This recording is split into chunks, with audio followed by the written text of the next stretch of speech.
The villain, the big bad evil guy, the climax, the final fight of your adventurers' lives. And today, whatever time it is for you, in this two-part episode, I'm going to be teaching you how to make one. What's up, everyone? It's Talon, and as a quick reminder, I stream every Thursday through Sunday over on Twitch. Details are down in the description below. If you have any questions, feel free to come into the stream and ask me there, or leave a comment down below. And if you would be so inclined, leave a like and subscribe. Now, let's get rolling. There are some down-to-the-ground basics when building a villain, and I want to start off with that with 4 different archetypes: the Coward, the Strahd, the Black Knight, and the Mystic. Now, as I mentioned before, this is going to be a 2-part video, and in today's episode, I am going to be covering the Coward and the Strahd. The next one will be the Black Knight and the Mystic. I want to lead this off by stating that these archetypes are not set in stone. You don't need to stick to them at all. It just helps a little bit, when you're building a villain from scratch, it helps to have a rough framework for you to already made for you to work with. So let's talk the Coward. A cowardly villain isn't exactly the picturesque definition of a fantasy villain, but trust me when I say it'll probably end up being one of your favorites or best villains that you've ever made and run.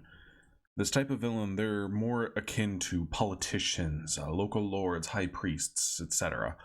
Someone who always is in a position of power and uses non-combative means to deal with PCs.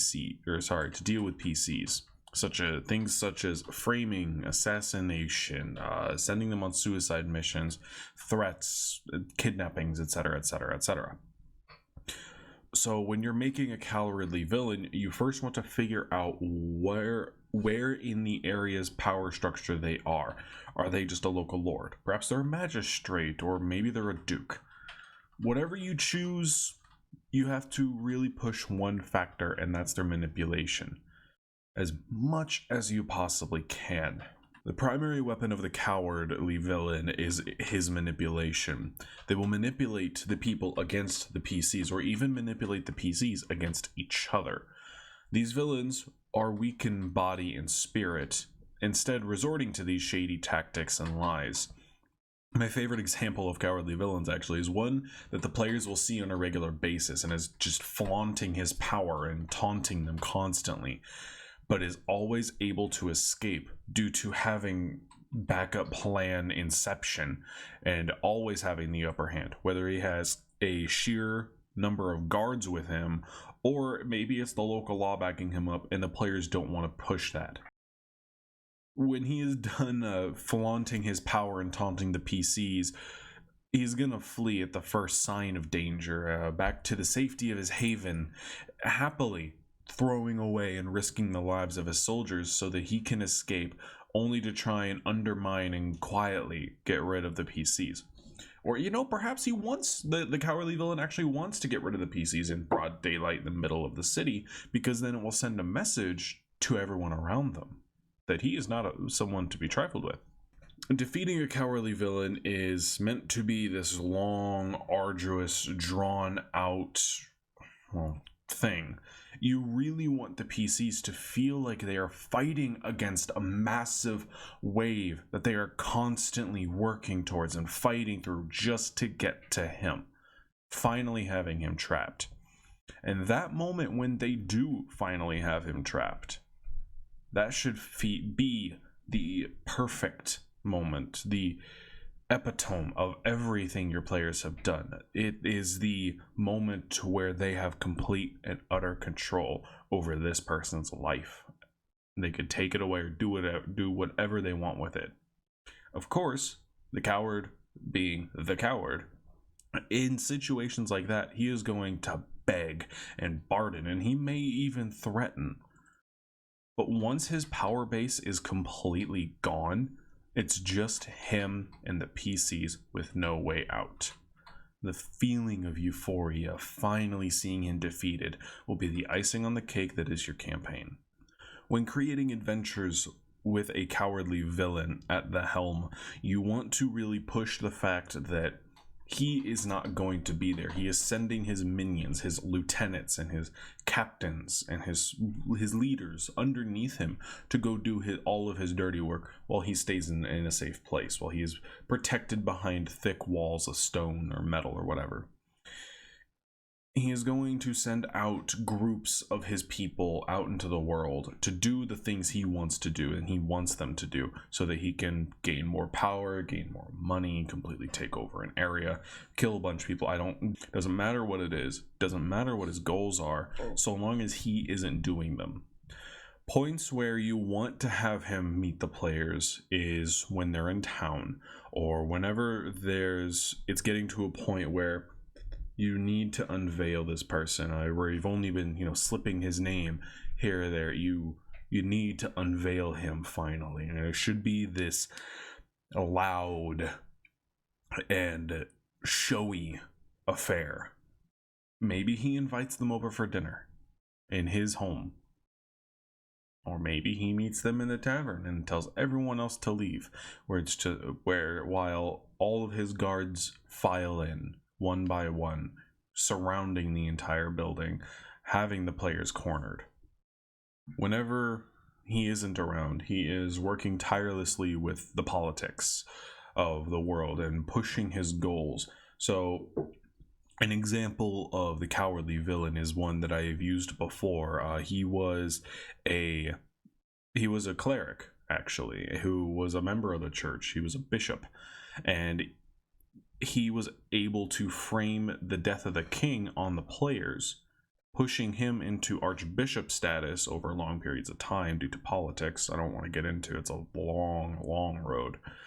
And ousting the heroes of the world for committing this heinous, villainous act, immediately outcasting them and dirtying their names, while he is able to gain more and more power. So as the players continued progressing through the world, they would encounter groups of paladins and clerics searching for them, bounty hunters searching for them. They would see more and more people rallying behind the now archbishop, who has effectively become the king, who rules everything like the king. So to recap building a cowardly villain, the cowardly villain has a massive power base and is confident always that the PCs will be defeated, taking every moment he can to flaunt this as possible. He resorts to dirty tactics and tricks to beat the PCs. He always runs away at even the slightest possibility of danger. When he's out of options, he will beg and bargain for his life. Now, the Strahd villain is odd. The whole concept behind this villain is Strahd von Zarovich. If you don't know him, a quick TLDR. He's a warlord who made a deal with the dark powers of the Shadowfell and became a vampire. He is now condemned to live in Castle Ravenloft in the Shadowfell, constantly chasing the reincarnation of his love, only to have her die moments before he is able to claim her, to turn her into a vampire. The Shadowfell is hell, but not for you. There are plenty of other videos and whatnot and reading you can do about Strahd von Zarovich, but the whole point of the archetype is this. He is in total control of his place, and he gives no. Strahd von Zarovich is the master of his pocket dimension in the Shadowfell. He is the ruler there and has total control over all. Yeah, dog, you're on the camera. Has total control, and he will feed off of who he pleases, wherever he pleases, whenever he pleases. And Strahd von Zarovich is literally unkillable, since the dark powers don't want him dead, no matter how much he tries. So when you're building a villain like Strahd, it is bound to be difficult to pull off, and it doesn't. A villain Strahd doesn't necessarily have a power base, save that which a massive power base. Sorry, he has a strong one that he creates and just does whatever he wants when he wants, because he can. Hey now, boy. This kind of villain will constantly find the PCs in the world and screw with them. He will make their life a living hell just because he can. He will toy with them slowly before he moves in for the kill. He may never move in for the kill. He will just might be like a cat playing with a mouse, just constantly pat, pat, pat, pat, pat, back and forth forever. Manipulation, mockery, screwing with, and hanging around are his choices of tools or his weapons. He will learn firsthand what the PCs are capable of, either by fighting them or by sending some minions against them and just watching. What's more, this villain always has a plan. He will show up seemingly in random places at seemingly random times, but regardless, he always has a plan and always has a reason for being there at that place at that time.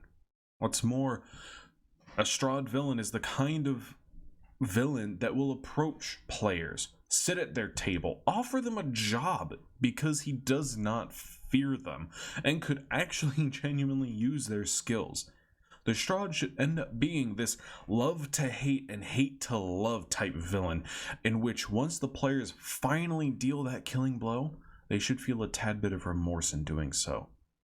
When he is fully defeated, he's thankful to the PCs and welcomes true death with open arms. The Strahd is honestly one of the most difficult villain archetypes, but definitely one of the most rewarding emotionally for both players and DMs. I still find Strahd von Zarovich and the way I played him as a villain in the Curse of Strahd campaign for 5th edition to be my favorite use of a villain ever. I've had a lot of villains. I've been doing this for about 11 years now. I've had a lot of villains. So, recapping building a Strahd villain. They are complete rulers of their domain. They aren't afraid to show the PCs their power and will constantly test theirs.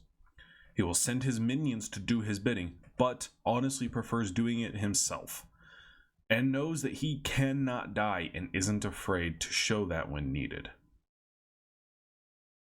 That covers 2 of 4 villain archetypes and how to work with them. I don't really have much more time for this. If I covered all 4, this video would be insanely long.